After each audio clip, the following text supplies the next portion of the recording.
Vamos dar um pulinho no nosso estúdio para ouvir o professor Marco Antônio Villa a respeito desses dados, professor, que suscitam tantas possibilidades de análise, não é? Esse é um tipo de assunto, Colombo, fundamental ao país, né? É claro que nós temos de discutir essas maluquices feitas no último quadrênio presidencial, o que fizeram nesses primeiros 4 meses, a vacinação, os endereços falsos. Não existe lula@gmail.com, que eu já mandei, lula@gmail.com, não existe, acabou de voltar. Então, isso daí é manobra diversionista, eu conheço isso. Isso aí é feito na esfera militar, quando você está num combate, você faz manobras diversionistas e tal. Essa é uma delas para tentar desqualificar as denúncias anteriores. Está na cara. Então, as possíveis denúncias caso fossem pegos. Então, isso daí é coisa de malandro na época da Boca do Lixo, na época do Hirohito, que controlava a Boca do Lixo em São Paulo. Isso é coisa antiga, olha que isso aí é velho.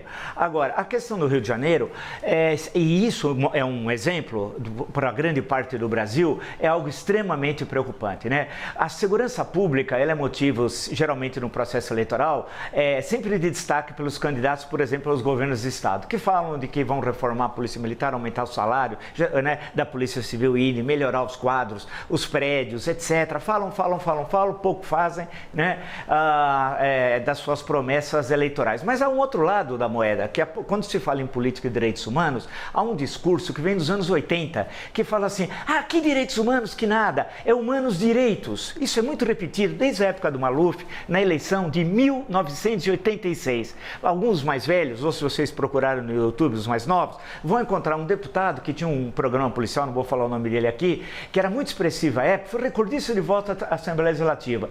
E ele transportava um pessoal numa jaula, um suposto prisioneiro, pela rua, e o jingle era gente boa na rua, gente boa é na rua, bandido é na cadeia, Maluf governador. Era assim, né? Isso em 1986. Então é um discurso contra o Dom Paulo Evaristo Arnes, que foi um cardeal fundamental na nossa história. Nós temos uma dívida histórica com o Dom Paulo Evaristo Arnes e a Comissão de Justiça e Paz e a Defesa dos Direitos Humanos aqui na Arquidiocese de São Paulo, que foi destruída depois por João Paulo II, que foi dividida em várias parcelas. Era a maior arquidiocese em certo momento do mundo, da Igreja Católica. Hoje ela é muito pequena porque foram criados outros arquidioceses nesse território.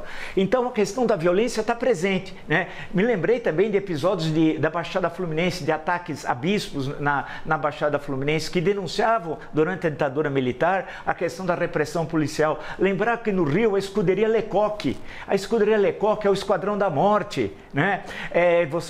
Claro que muitos não lembram, mas eu conheço historicamente os Homens de Ouro. Havia os chamados Homens de Ouro da Polícia Civil, né? Alguns deles terminaram chefiando escolas de samba, né? E alguns ficaram, Mariel Mariscotti, por exemplo, ficou muito conhecido, os mais velhos os mais novos pesquisem aí.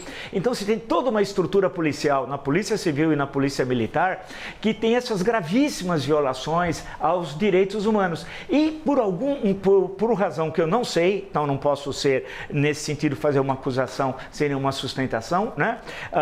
O que acontece na Justiça do Estado Fluminense, no Estado do Rio de Janeiro, porque são casos gravíssimos que vão se repetindo, os massacres, né, da Candelária, etc. Portanto, se o Estado não faz, o governo federal tem de fazer. Essa é uma questão histórica no Brasil, né? O poder local é um impedimento para o avanço dos direitos humanos e dos direitos dos mais pobres. Historicamente foi assim. É necessário um poder central forte, porque o federalismo aqui leva à consolidação das oligarquias. E o Estado do Rio de Janeiro é um exemplo. E se repete, entra governador, sai governador.